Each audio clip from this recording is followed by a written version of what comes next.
I'm going to break down and explain how to start your very own private label brand from scratch. Let's go.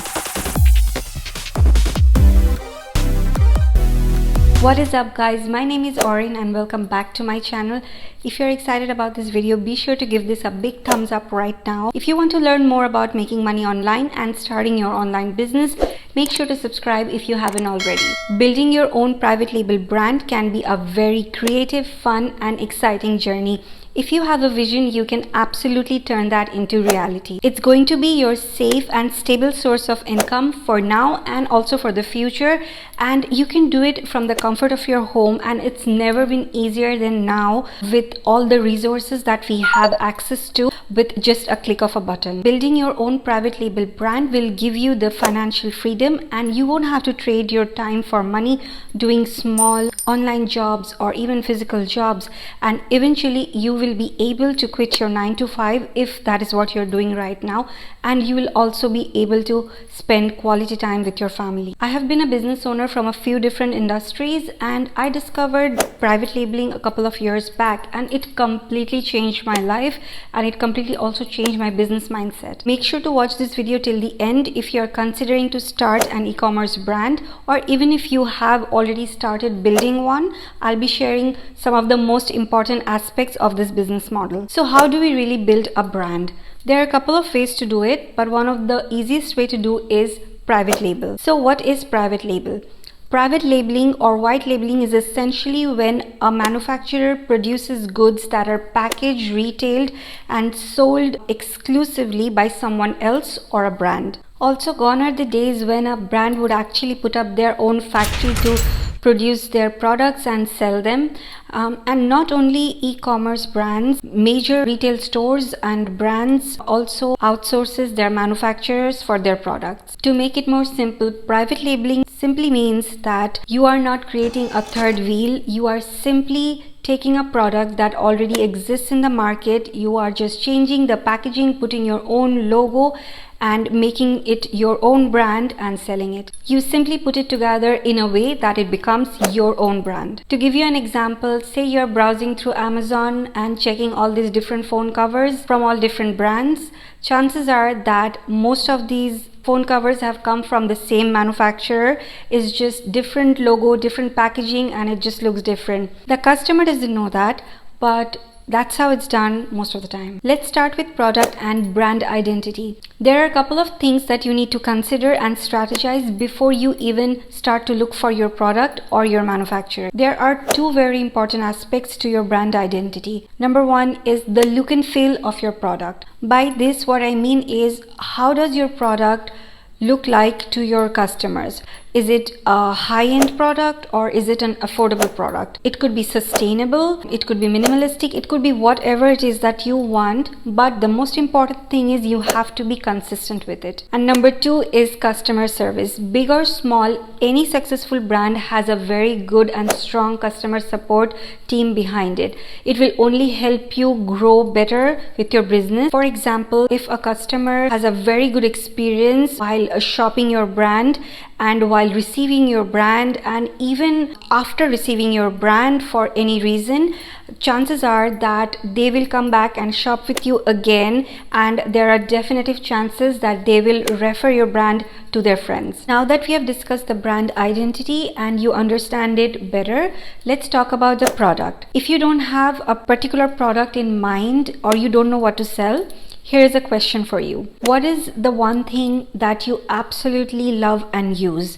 Maybe you use it every day. It could be a French press coffee maker. It could be some diet supplement. It could be anything that you want. You can be absolutely successful with any industry or niche that you pick, but I would highly recommend you to pick a niche that is familiar to you, that you know. It is important that you have knowledge about the product before you start to sell it. It could be any niche that even interests you. It could be beauty, fitness, it could be even kitchen organization. Anything that you are familiar with would be better. Why I say this? For example, you take these diet supplements and you love them and you take them every day.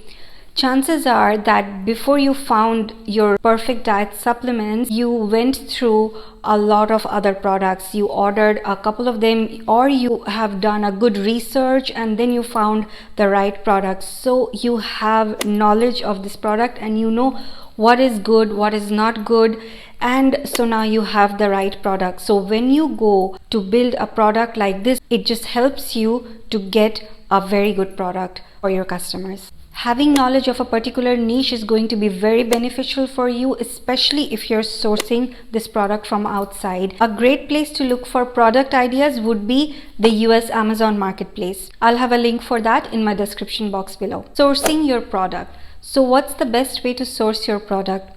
You can source your product from anywhere in the world, but that comes with a little bit of limitations and also some challenges. For example, it might be very expensive and you'll need to have a lot of experience in how to deal with all these kind of companies. The best and the easiest way to source products is from Alibaba.com. They host hundreds of millions of users and they host hundreds of merchants and businesses. They host almost 200 million products from 200,000 suppliers from all over the world. You can find suppliers from any niche that you select, and these are good suppliers who are in business for 10 years, 20 years, or even more. So this is a very good place for you to source products. Knowing your ideal client.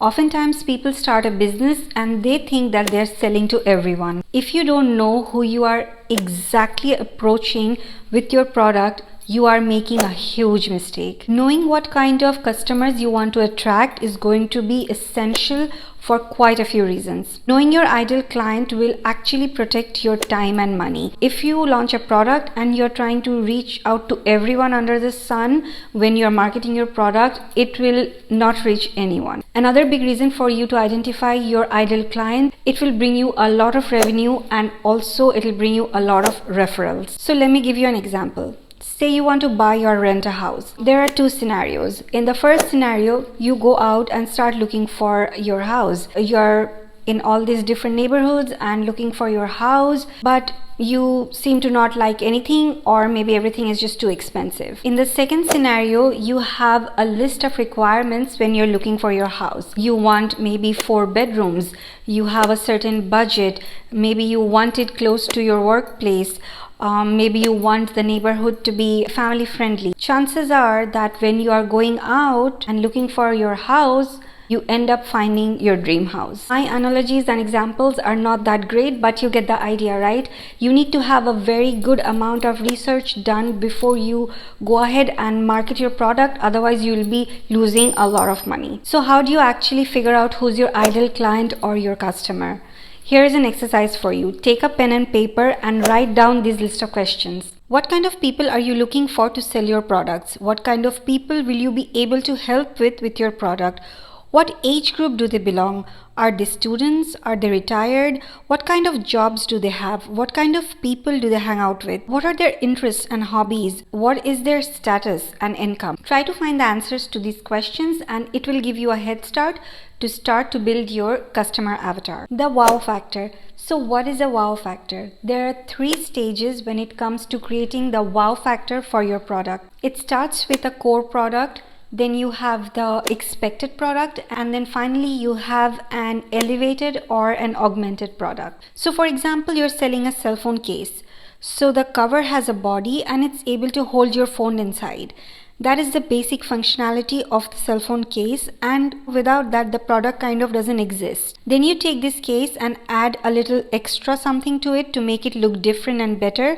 For example, you add lights around the case for better photos, which not a lot of other cases have. That makes this product an expected product. Why it's an expected product? Because there are some more companies selling these kind of products with lights and the cases, but it's still a great way to attract new customers because there are not a lot out there. And finally, the last stage, you do something beyond with this product that anyone can expect. Something that is not there in the market yet when it comes to cases. One of the brands I saw launched these phone cases which is magnetic and you can stick them to any glass. So imagine you have a case that can be magnetic for all kinds of surfaces. That would be amazing. And that right there is your wow factor, and that is exactly why your customers will buy from you and not your competitors. But it is important to keep in mind not to get lost in analysis and paralysis and not to get too picky. Sometimes it can be good to get started with what you have in hand and then make it better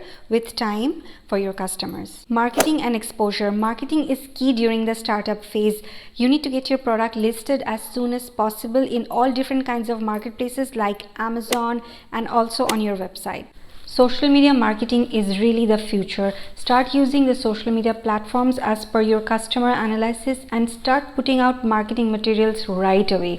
The more exposure you create, the more success you will have with the product. At the end of the day, you can have the best product in the world, but if it is not presented in front of your ideal customers, they would not even know that it exists, or they would not have an opportunity to buy it. Create good marketing campaigns, create marketing strategies, get good photos and videos of your products and put it out there in the social media, and most importantly, be consistent with it. If this video added any value, please give us a big thumbs up. Make sure to subscribe so you don't miss any topics on making money online and online businesses. Comment down below if you have any questions. I'll be sure to answer most of them, and I'll see you in the next one.